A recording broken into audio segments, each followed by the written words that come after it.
jambo jipya na wewe. Na kwa hivyo mchana wa leo, just prepare your heart. Andaa tu moyo wako mbele za Bwana.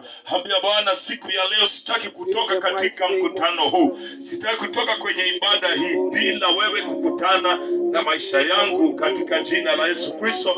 Ninapoongea hivyo, ningependa praise and worship waje hapa mbele ili watuelekeze katika hali ya kumwabudu Bwana, katika hali ya kumsifu Bwana, kwa sababu masaa yetu yameenda.